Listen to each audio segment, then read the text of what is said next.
అందరూ నమస్కారం. ఈరోజు నందమూరి తారక రామారావు గారి జయంతి.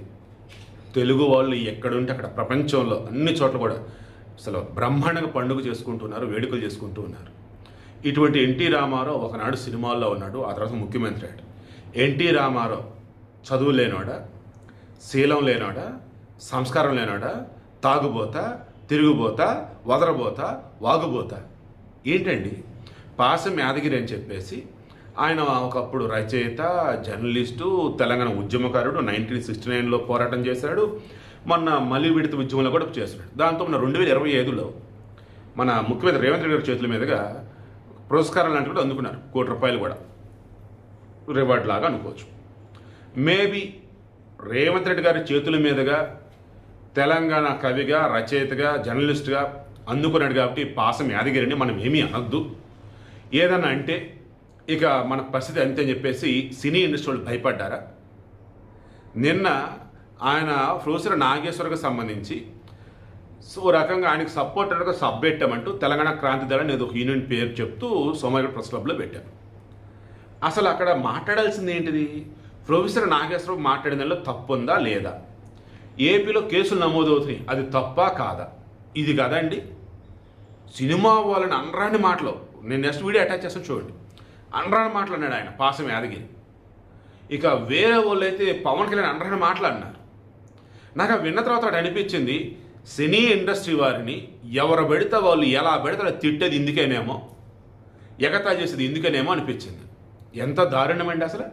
ఎంత ప్రతిభా పాట వాళ్ళు ఉంటే సినీ ఇండస్ట్రీలో ఉండగలుగుతారండి? ఎస్, ప్రతి చోట ఉన్నట్టే తిరుగుబోతులు, తాగుబోతులు, శీలం లేని వాళ్ళు, సంస్కారం లేని వాళ్ళు, చదువు లేని వాళ్ళు ఉంటూనే ఉన్నారు. నేను కాదనను. పవన్ కళ్యాణ్ అట డిప్యూటీ సీఎం చేసి చాలా పెద్ద తప్పు చేశారట. శీలం లేనుడు, సంస్కారం లేనుడట. ఇక ఓవరాల్గా సినీ ఇండస్ట్రీ మొత్తం నేను పాసం యాదగిరి అన్నాడు. సినీ ఇండస్ట్రీ నుంచి ఒక్కళ్ళు ముందుకు వచ్చి ఈరోజు ఆయన మీద కేసు పెట్టారా?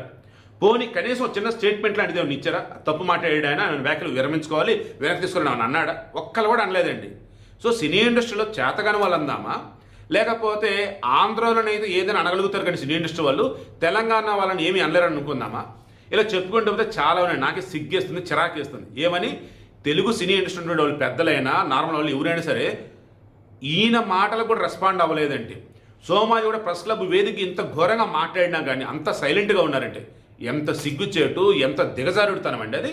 ఇప్పటికే ఎవరైనా రెస్పాండ్ అయ్యి ఆయన వ్యాఖ్యల్ని ఖండిస్తూ ఆ వ్యాఖ్యలను వెనక్కి తీసుకోవాలని అంటారా, లేదు కేసులు పెడతారా? Let's wait and see. వీడియోకి అటాచ్ చేస్తారు. నాకైతే మాత్రం చాలా అంటే చాలా బాధ అనిపించింది ఆయన రకంగా మాట్లాడతాం. నిన్న కావ్యాస్ మీడియా రవిచంద్ర ఉన్నారు కదా, ఆయన నాగేశ్వరరావుతో ఫోన్ కూడా మాట్లాడారు.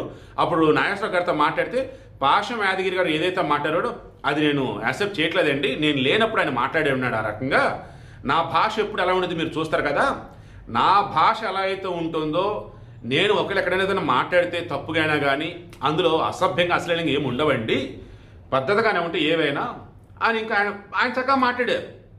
ఓ రకంగా నిన్న ఈయన రవిచంద్ర కావ్యాస్ మీడియా వాళ్ళు నాగేశ్వర గారితో మాట్లాడారు. నాగేశ్వర గారికి రెస్పెక్ట్ పెరిగింది నాకు. బట్ ఈయన పాసం యాదగిరి ఒకప్పుడు ఈయనంటే నాకు అభిమానం ఉండే, చక్కగా మంచిగా మాట్లాడుతుండేది. నిన్న ఆయన ప్రెస్ క్లబ్లో మాట్లాడిన మాటలు అమ్మో డైజెస్ట్ చేసుకోలేకపోతున్నా. సినీ ఇండస్ట్రీ నుంచి ఒక్కరు కూడా ఇప్పుడు స్పందించకపోయేసరికి నాకు అనిపిస్తుంది కదా, ఇందుకు కదా సినీ ఇండస్ట్రీలో ఎవరైనా ఏదైనా అంటూ ఉంటారు అనిపించింది. ఆ వీడియో అటాచ్ చేస్తాను చూడండి. బట్ నిజంగా నాకైతే చాలా అంటే చాలా బాధ కలిగిస్తుంది సినీ ఇండస్ట్రీ కవులు, కళాకారుల్ని ఆ రకంగా మాట్లాడుతుంది. సినిమాలు ఎవడుంటాడు? చదువు లేనోడు, శీలం లేనోడు, సంస్కారం లేనోడు, తాగుబోతులు, వాగుబోతులు, వదురుబోతులు, తిరుగుబోతులు వాళ్ళే కదా. సినిమాలు ఒక్క దేశభక్తి సినిమా ఒకటి తీసినరా? ఒక్కటి చెప్పండి. అన్ని బూత్ సినిమాలే కదా. అట్లాంటి వాడు ఏం మాట్లాడుతున్నాడు? వాడిని ఉప ముఖ్యమంత్రి చేయడమే తప్పు. ముఖ్యమంత్రి కూడా అట్లాంటి వాడే. ఇప్పుడు ఎన్టీ రామారావు బొమ్మ పెడుతుండ్రు. ముఖ్యమంత్రి ఎవరు? ఎన్టీ రామారావు మీద దాడి చేసి ఎన్టీ రామారావు చెప్పులతో కొట్టినోడు కదా, వీళ్ళే కదా. ఎన్టీ రామారావు చావు కారణమైనోడే కదా. అతను మళ్ళీ ఎన్టీ రామారావు బొమ్మ పెట్టుకుని తిరుగుతున్నాడు. నువ్వెవరు? నీకేమైనా తెలుసా? పత్రికా స్వాతంత్రం నువ్వు ఇచ్చినవా? నువ్వు ఎట్లా అరెస్ట్ చేస్తావు? నాగేశ్వరరావుని అరెస్ట్ చేస్తే అర్హత ఉందా? గలివర్ యాత్రలో బ్రాబ్డింగ్ నాక్స్ ఉంటారు, పెద్దగా ఉంటారు, ఆకాశం ఎత్తు, టవరింగ్ పర్సనాలిటీస్. లిలీపుటియన్స్ ఉంటారు, చిన్నగా అంగుళమంత ఉంటారు. నాగేశ్వరరావు బ్రాబ్డింగ్ నాగైతే పవన్ కళ్యాణ్ లిలీపుటియన్. ఎక్కడరా నువ్వు? ఆయనతో ఆయన ఎక్కడ? అరే ఖాళీ గోటికి సరిపోవు. ఆయన గురించి మాట్లాడతావా? నువ్వు అరెస్ట్ చేస్తావా? తెలుసా నీకేమన్నా? చదువు ఉందా, శీలం ఉందా, సంస్కారం? నువ్వు మాట్లాడతావు నాగేశ్వరరావు గురించి?